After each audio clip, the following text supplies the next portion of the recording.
LSG கான்ஃபிடென்ஸை உடைச்சது யாரு? இவர் தான். இவருக்கு இதுதான் வேலை அப்படின்ற மாதிரி ஹேசல்வுட் முன்னாடி ரஷிக்தார் வந்து ஒரு சின்ன சம்பவம் செஞ்சார்.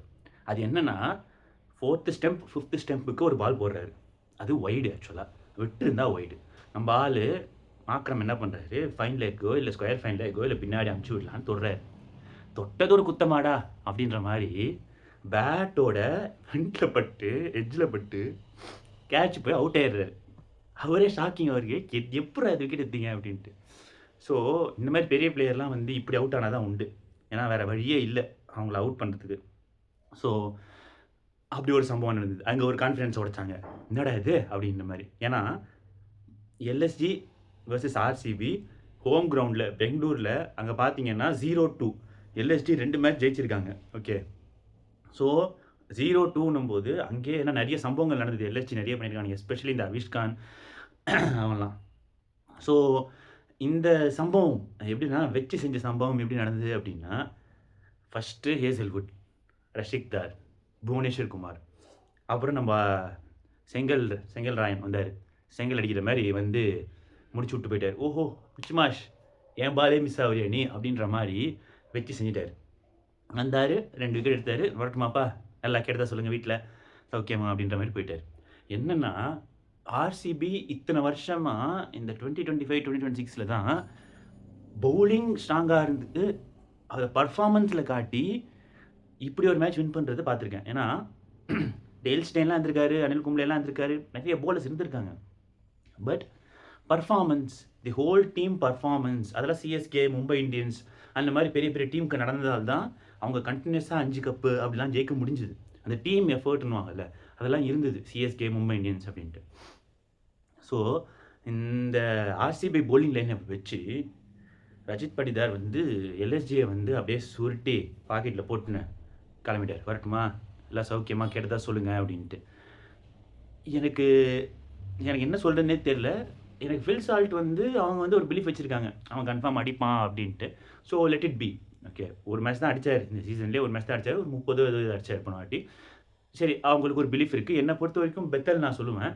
ஏன்னா as usual you guys know, முன்னாடி வீடியோஸ்லாம் பார்த்துருந்தீங்கன்னா லெஃப்ட் ஆர்ம் ஸ்லோ ஆர்த்தடாக்ஸ் கிடைக்கும் அப்படின்ற ஒரே காரணத்துக்காக தான் நான் பெத்தல் சொல்கிறேன். ஏன் அப்படி சொல்கிறேன்னா, மும்பை இந்தியன்ஸில் திலக் வர்மாலாம் வச்சுட்டு இருக்கும்போது ரஜித் படிதாருக்கு ஒரு ஆப்ஷன் கிடைக்கிறதுல நல்லது அப்படின்னு சொல்லி சொல்கிறேன். ஸோ இது இருக்குது. Okay, Virat Kohli first time impact பிளேயராக பார்க்குறேன் நான். ஃபஸ்ட் டைம் எனக்கு தெரிஞ்சு ஃபஸ்ட் டைம் நான் பார்க்குறேன் இம்பேக்ட் பிளேயராக. இத்தனை வருஷத்தில் இம்பேக்ட் பிளேயராக வந்து டமால் டிமால் அடிச்சுட்டு வரட்டுமாப்பா, ஆரஞ்சு கேப்பை வாங்கிக்கிட்டு இத்தனை வருஷமாக நான் ஆரஞ்சு கேப் வாங்கியிருந்தேன், இப்பயும் நான் தான் அப்படின்ற மாதிரி எப்படி இந்த மனுஷனால் மட்டும் இப்படி முடியுது அப்படின்றது தெரியல. ஸோ ஃபுல்லாகவே கிங்கில் ஹீ ரூல்ஸ். ஓகே, ஸோ இது முடிஞ்சுது. இது முடிஞ்ச உடனே அங்கே எல்எஸ்ஜியில் ரிஷப் பண்ட் எகிரி குதிச்சுலாம் வந்தவரை ஏசுலுட்டு இங்கே போட்டு பொலந்து பையன் 3 பாலில் ஆடி இன்ஜூர் ஆக்கி அனுப்பி. எனக்கு தெரிஞ்சு சுமன் கில் டெஸ்ட் மேட்ச்க்கெலாம் வந்து ஃபுல் ஆர்ம் கார்டு மாதிரி ஒன்று போடுவார், ஃபுல் க்ளவுஸ் மாதிரி ஒன்று போடுவார். ஸோ அதெல்லாம் போட்டு வந்தால் ஒன்றும் ஆகாது. ஸோ எனக்கு தெரிஞ்சு அதெல்லாம் போடலாம்.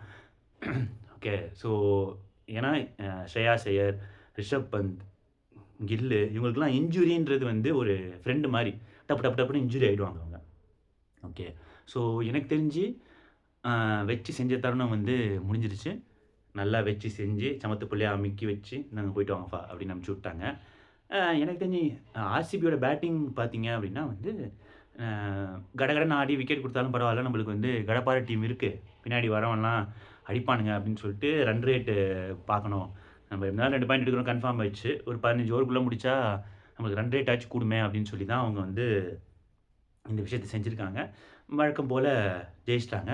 ஜெயிச்சு நாங்கள் தான்டா அப்படின்ற மாதிரி சொல்லிட்டாங்க. இப்போது நெக்ஸ்ட்டு இந்த ஈவினிங் என்ன நடக்க போகுது அப்படின்னா, Punjab Kings versus Mumbai Indians, Mumbai Indians versus Punjab Kings. So எனக்கு தெரிஞ்சு மும்பை இந்தியன்ஸ் தோற்றுட்டாங்க அப்படின்னா இந்த மீம் வேணால் ஒர்க் அவுட் ஆகும் அப்படின்னு தோணுது. இந்த சிவாஜி படத்தில் ஆதிசேஷனை பார்த்து, என்னங்க ஆதி இப்படி ஆகி போச்சு, எல்லோரும் சேர்ந்து உங்களை இப்படி பண்ணிட்டாங்களே அப்படின்ற மாதிரி மும்பை இந்தியன்ஸை பார்த்து கேட்டால் நல்லாயிருக்கும் அப்படின்ற மாதிரி தோணுது. ஏன்னா பஞ்சாப் கிங்ஸ் வந்து பயங்கரமா இருக்கு டீம். அவங்க ஸ்குவாட்லாம் சேஞ்ச் பண்ண போறதில்ல. அவங்க ஸ்குவாட் பார்த்தீங்க அப்படின்னா, Priyansh Arya, Prabhsimran, Cooper Connolly, Shreyas Iyer, Wadhera, Shashank Singh, Schezwan fried rice மாரி இவன் வந்துருவான். இவன் தான் ஆர்சிபி ஃபைனல் பஞ்சாப் இத வந்து டமால் டிமால்னு அடிச்சான். அதுக்கப்புறம் வந்து Marcus Stoinis, Marco Jansen, Xavier Bartlett, Vijaykumar, Harshdeep Singh, Yuvendra Chahal. இப்போ யுஸ்வேந்திர சகலுக்கு தான் வந்து இவன் வருவான், இம்பேக்டா வதேரா வருவான். ஸோ எனக்கு என்ன சிரிப்பா இருக்கு அப்படின்னா, ஹர்ஷ்தீப் சிங் மட்டும் வைடு போடாம ஒரு நல்ல ஓவரா போட்டா போதும். மீதி அவங்கலாம் அவங்க பார்த்துப்பாங்க. மீதி பவுலர்ஸ்லாம் அவங்க பார்த்துப்பாங்க. அது ஒண்ணே ஒரு மைனஸ் தான் வந்து பஞ்சாப் கிட்ட. ஹர்ஷ்தீப் சிங் வந்து ஒரு வைடு போட ஆரம்பிச்சா, அந்த ஓவர் பெரிய ஓவரா 2 ஓவரா ஆக்கி ரன்ஸ் குடுத்துட்டு வரட்டுமாப்பா அப்படின்ற மாரி பண்ணிருவான். அது ஒரே ஒரு ட்ராபேக் தான். மத்தபடி வந்து எல்லாரும் செம்ம ஃபார்ம்ல இருக்கானுங்க. வச்சு செய்வானுங்கன்னு நெனைக்கிறேன். ஸோ இந்த சைடு குதிச்சோம் அப்படின்னா, மும்பை இந்தியன்ஸ் குதிச்சோம் அப்படின்னா, எனக்கு மும்பை இந்தியன்ஸ் பார்த்தாலே அந்த அந்த டயலாக் தான் ஞாபகம் வருது. "என்னங்க ஆதி இப்படி பண்ணிட்டாங்களே இவங்கள" அப்படின்ற மாரி. ஏன்னா அவங்க டீம் பார்த்தீங்க அப்படின்னா வந்து பயங்கரமான டீமு பேப்பர்ஸ்ல. பட் ஆனா செயல்பாடு வந்து எதுவுமே இல்லாதது தான் வந்து பெரிய பிரச்சனையாவே இருக்கு. ஸோ இப்போ பார்த்தீங்கன்னா, ரிக்கல்டன் கன்ஃபார்ம் இருப்பாப்ல. ரோஹித் சர்மா இல்ல. ரிட்டயர்ட் ஹர்ட் கன்ஃபார்ம் காலி. ரிட்டயர்ட் ஹர்ட் இல்ல. அந்த இடத்துல யார் வருவா அப்படின்றது தெரியல. எனக்கு தெரிஞ்சு இங்க பெர்ஃபார்மன்ஸ் பண்ண வேண்டியது யாரு அப்படின்னா, எனக்கு தெரிஞ்சு குவிண்டன் டிகாக் வருவாரு. யாருக்கு பதிலா அப்படின்னா வந்து மிச்சல் சாண்ட்னர் பதிலா மிச்சல் சாண்ட்னர் 10 போல்ட்க்கு பதிலா வந்தா நல்லாயிருக்கும் அப்படின்னு தோணுது. வந்தா அந்த இடத்த ஸ்பாட்ட வந்து ஃபில் பண்ணிட்டு, ம் மயாங்க் மார்க்கண்டேலாம் வச்சிருந்தா அவங்க வந்து எனக்கு தெரிஞ்சு ஒர்க் அவுட் ஆவாதுன்னு தோணுது. அஸ்வினி குமார் வேணாம். ஏன்னா, இவன் பொளந்து கட்டுவான். ஸ்ரேயாஸ் ஐயர் வந்து ஸ்பின்ன வந்து அடிச்சு நவுத்துவான். மயங்க் மார்க்கண்டே பதில்ல வந்து அஸ்வினி குமார். நெக்ஸ்ட் வந்து ஷர்துல் தாக்கூர் ஒருத்தருக்கு தான் ஆகணும். Jasprit Bumrah, Mitchell slander, Amandeep, Rutherford வந்து வந்துருவான். அது ஆடும்போது யாருக்கா ஒருத்தருக்கு இது இம்பேக்ட்டா வந்துருவான். மயங்க் மார்க்கண்டே தான் வருவான்னு நெனைக்கிறேன். அதுக்கு பதிலா அஸ்வினி குமார்னா, அஸ்வினி குமாருக்கு பதிலா இம்பேக்ட் பிளேயரா இவன் வந்துருவான். ருதர்ஃபோர்ட் வந்துருவான்.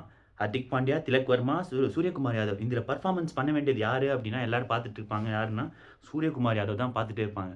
சூரியகுமார் யாதவ் பெர்ஃபார்மன்ஸ் பண்ணா மட்டும் தான் வந்து மும்பை இந்தியன்ஸ் வந்து தல நிமிர்ந்து நிக்கும். திலக் வர்மா லாஸ்ட்ல இறக்கி விட்டுருங்க. எனக்கு தெரிஞ்சு முன்னாடிலாம் இறக்கி விடாதீங்க. எனக்கு தெரிஞ்சு ருத்ரஃபோர்ட முன்னாடி இறக்கி விட்டு, ஹர்திக் பாண்டியா முன்னாடி இறக்கி விட்டு, திலக் வர்மாவ லாஸ்ட்டா நவந்தீரும் முன்னாடி. திலக் வர்மாவ மிச்சல் சாண்டனருக்கு முன்னாடி இறக்கி விடுங்க. ஒர்க் அவுட் ஆகும்னு தோணுது. எனக்கு தெரிஞ்சு இதுதான் அவங்க டீமு. ஸோ எனக்கு தெரிஞ்சு ஜெயிச்சா நல்லாயிருக்கும். இல்லன்னா வச்சு செஞ்சுருவாங்க. நான் சொன்ன நியமம் ஞாபகம் வச்சுக்கோங்க. கன்ஃபார்ம் அத போடுறதுக்கு யூஸ் ஆகும். ஸோ இதோட இந்த மேட்ச்சு ஜெயிக்கிறாங்களா? இல்லையா? அப்படின்ற வீடியோல பார்ப்போம். ஸோ ப்ரிடிக்ஷனும் முடிஞ்சிருச்சு. பிளேயிங் 11ம் முடிஞ்சிருச்சு. எனக்கு தெரிஞ்சு இந்த ப்ரிடிக்ஷன்ல யார் ஜெயிப்பா அப்படின்னா, பஞ்சாப் கிங்ஸ் ஜெயிப்பாங்க. அவ்வளோதான். ஸோ நெக்ஸ்ட் வீடியோல பார்ப்போம். Take care. பாய்.